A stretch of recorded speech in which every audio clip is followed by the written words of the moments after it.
The other day, I got a text message from one of my closest friends, and he said his son is turning 18 years old, and he wanted me to come to his son's party, but it's not a regular birthday party. He wants me to come and give his son advice for becoming a man.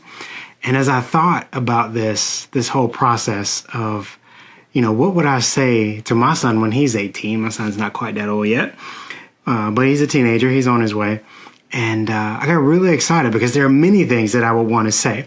And then I thought, man, I've got this whole community of fathers who are, all different ages. You've got children who are fully grown and have children of their own, and then fathers who are still at the early stage and they've just had children, and, those early stages are still fresh in their mind.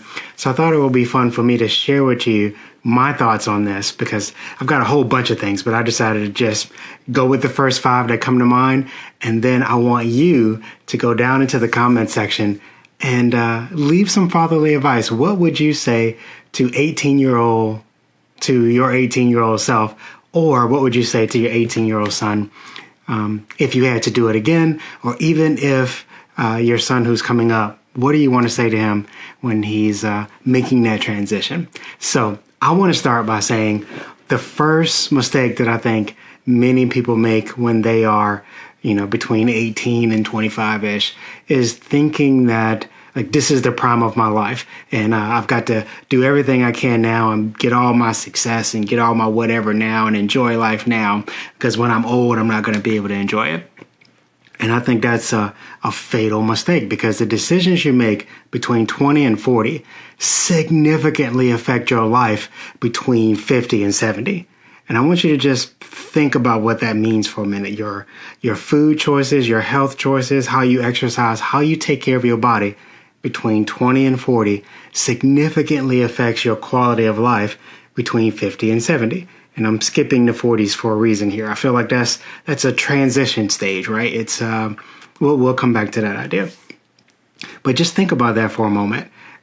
Your quality of life for your food choices, your exercise choices, and basically your lifestyle between 20 and 40 has a huge impact on your lifestyle when you get older. And it's the same number of years. So don't neglect the fact that you're going to be experiencing another 20 years, and it would be good if you were in better health and you could actually enjoy that life instead of being really sick, or if you become diabetic, or you become, we all have genetics and health issues, and that's fine. But what I'm talking about is many of these choices that you make between 20 and 40 have a huge impact on your health in those later years in your life. And there is a whole lot more life after 40 than you would think, than you feel like there is when you are 20 years old. It seems like life is almost over later on, but there's a lot of time there. And if you do take care of yourself, you manage to make it to 90 or 100 years old, there's a whole nother 20, 30 plus years after that 70. So again, take care of yourself. Don't forget to eat well. Don't forget to exercise. When you are stressed and you're working, there's a lot of excuses not to exercise. There are a lot of excuses not to eat well. Bad food tastes good, and it makes your quality of life in the moment great right now because that food tastes good. But maybe make just slightly better choices. And you can have your snacks and you can have your dessert, but let's keep those things to a minimum. Take care of yourself because that matters.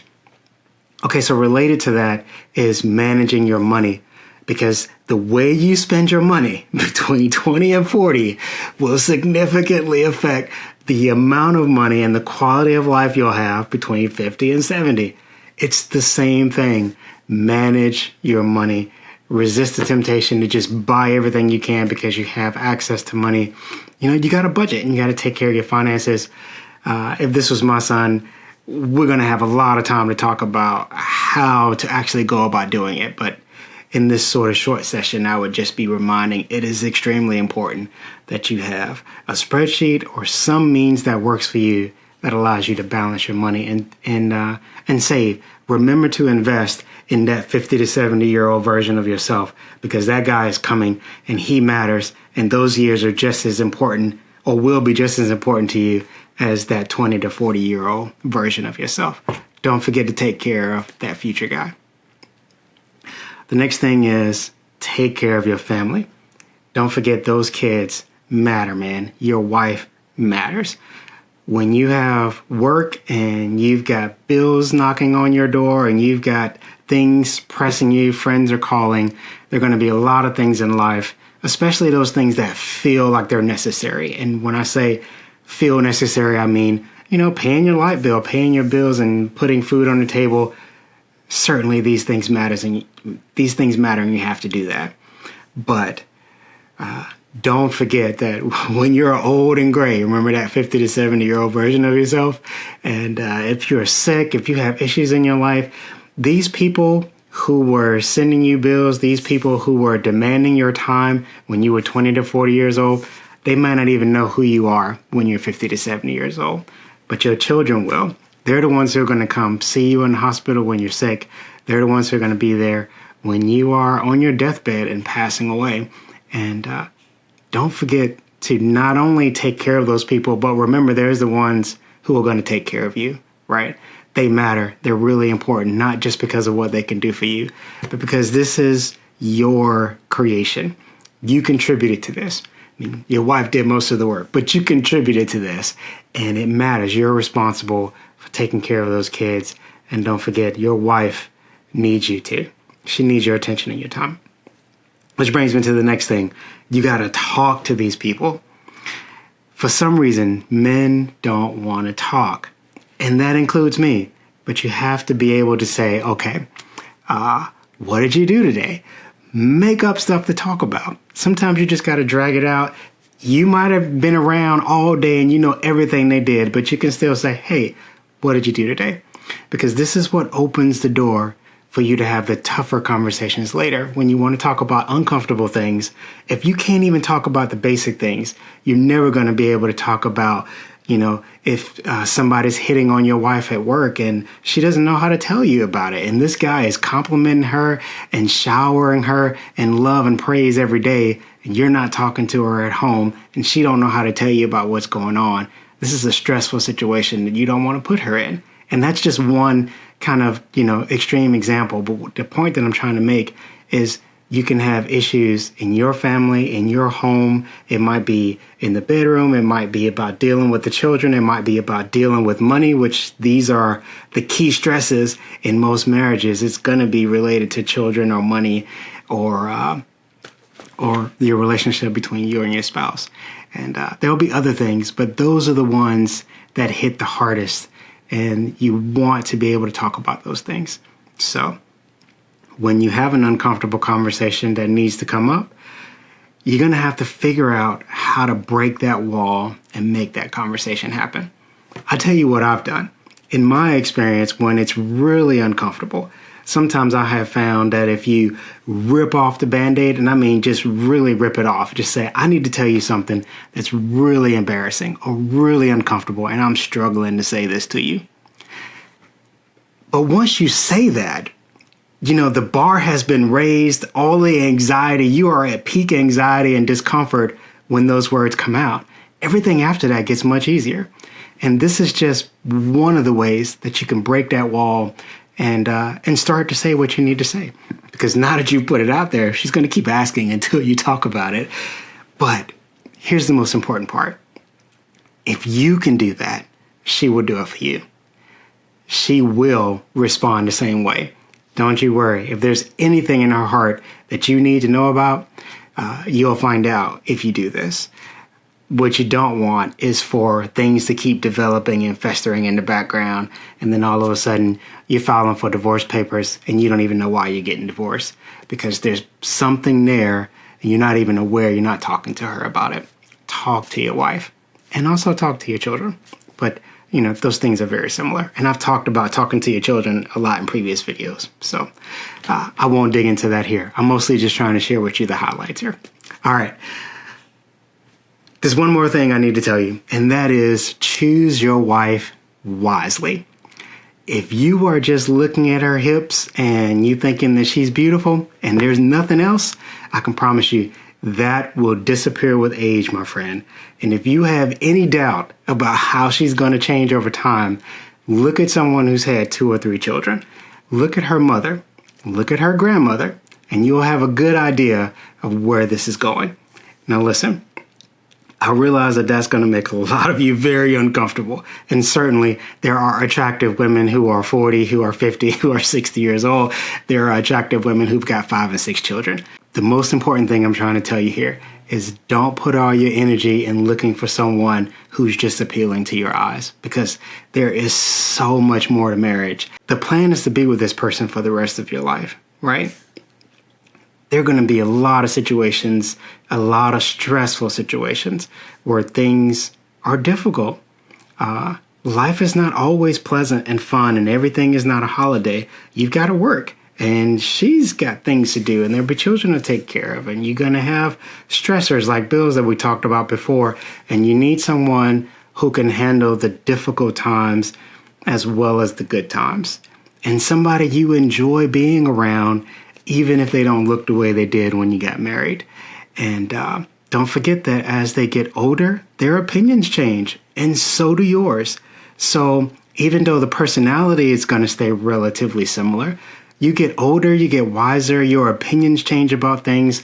The things that you enjoyed when you were 20, you might not care for anymore when you're 40 or when you're 60. And if you're going to grow together, you need somebody who you can grow together with. All right? I could go on and on. There's so many more things that I want to say, but I don't want to steal too much thunder from the comment section, because I think that there's a lot of great fathers out there with some great advice. So here's what I want you to do. Scroll down, type out, make it as long as you want. I don't care. There are no text limits in the comment section below. Leave us some fatherly advice for these coming of age men. All right, go be a dad. I almost forgot to say, why did I single out 40 to 50 years old? It's because it turns out that at this middle stage, this is like your prime time for lasting success. You've had enough years in your career in order to save up money to possibly start owning your home, or approaching the time when you own your home. You have mastered your skills well enough to be proficient, to start peaking in terms of how much you get paid to do what you do. And so this is your prime time for success. And if that's the case, then it means you should be thinking about that when you're 20 years old, instead of putting all of your eggs in trying to maximize your success at the age of 20. It might actually be helpful to think about how you can invest in the 40-year-old version of yourself at 20 to make that 40 to 50 years, or actually, obviously longer than that, to make those years even better. Certainly there are exceptions to this rule. There are people who are highly successful before this and after this, and I am obviously not discounting any of that. But if you keep this in the back of your mind, that investing in the 40-year-old version of yourself at 20 gives you the greatest possible long-lasting success, then it's something to keep in mind, right? Even if you are a football player where you're making your maximum money at the age of 20, well, again, you've got a lot of years after that, and you don't want to invest all of your energy and time in making that 20 to 29-year-old version of yourself, or probably more like 25-year-old version of yourself, to be a success. And then after that, you got nothing, right? But if you take that money that you make when your strength is at its greatest and your capacity to earn is at its greatest at this stage in your life, then you take that money and you invest in how you can make the next stage of your life successful. Maybe you go into real estate, or you start businesses and you hire somebody to help you with the money. And don't forget that there's a lot of years after that, and those years matter. If all you care about is 20-year-old version of yourself, this is how people get into midlife crisis, thinking their life is over because all of their hopes and dreams and excitement is still in the 18-year-old high school football player version of themselves, instead of thinking about how they can be the best possible version of themselves right now. You have the potential to be incredible at 30, at 40, at 50, and at 60 and beyond. And you can prepare for that all at 18. So just remember that there's a lot of you after the current you. And if you think about all of those guys, you'll love yourself even more, and your family will too. All right, for real. Go be a dad.